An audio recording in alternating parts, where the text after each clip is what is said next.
Photo People. I'm Lizzie. And I'm Allie, and we are the Photo Sisters. Today we're going to start a series about using your camera in manual. So this is just part one of a series. You can find all the other parts later on this week, and we will link to everything below, so make sure you check out all the videos. But today, part one, we're going to cover ISO.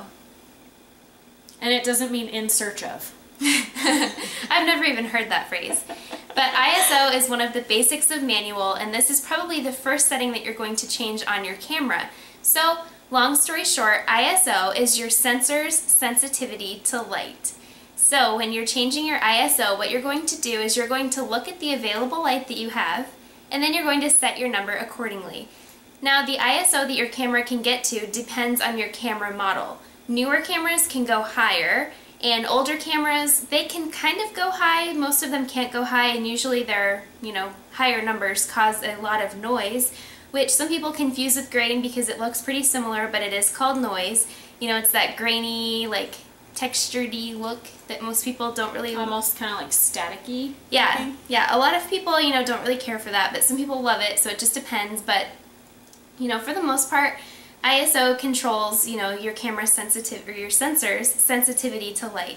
So essentially, when you're shooting outside and it's really bright and you have a lot of available light, then you're going to choose a low number, like 100.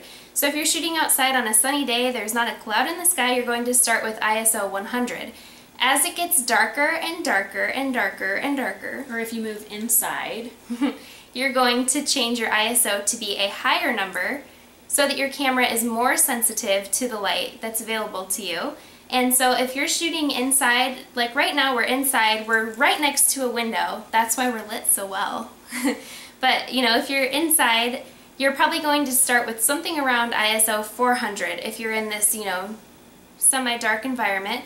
But then if you're farther away from a window, or if it's nighttime and you have no light, you're going to go up to ISO 800, ISO 1250, ISO 1600, and you can go up and up and up.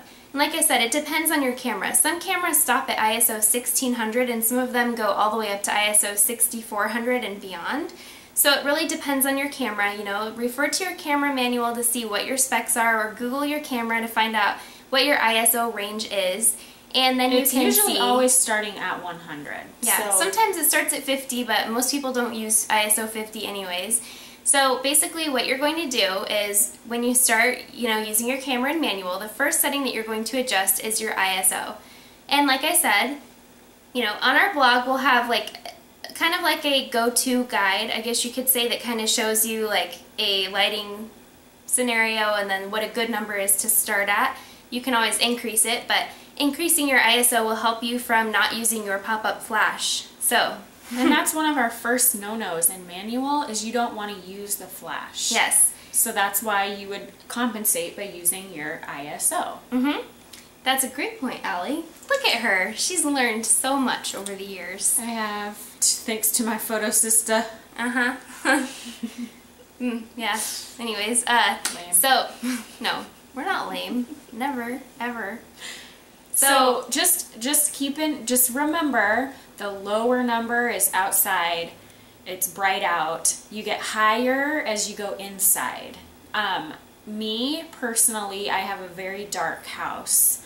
I have dark floors, I have dark cabinets, everything in my house is really dark. So I typically inside have to shoot anywhere from 1600 to 3200, which is really, that's pretty high ISO, and I do get feckly pictures because of it, but it still looks better than having the flash on. Yes.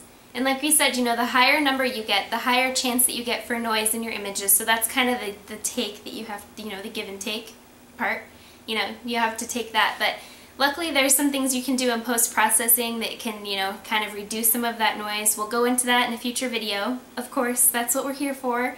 But, so this is part one. Just remember to set your ISO according to the available light that you have. And out of all of the settings that we're going to talk about, this is the one that you change the least. And again, this depends on your camera. The newer ones have much better technology that can shoot better and with higher ISOs, but it gives you the freedom to shoot in darker environments without using a flash and getting better pictures. Of course, a lot of that also has to do with your lens that you're using and the aperture that you're shooting at, but we will get to that in future parts of this series. So thank you for watching part 1, ISO. We recommend that before you watch the next video, you start to get familiar with your camera, learn how to change the ISO on your camera. All of them differ. We would show you on our cameras, but it's probably not going to be the same on yours.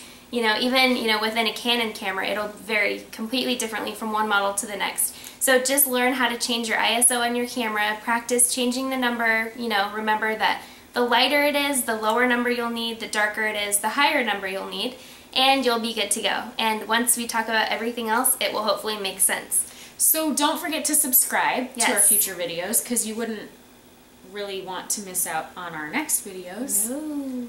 So don't forget to subscribe, leave us a comment with your questions. And on our YouTube channel, you can also see all of the videos that we've made, ever. So if you're watching this a year from now, you can see all of our future videos, as well as all of our past videos. So check us out on YouTube.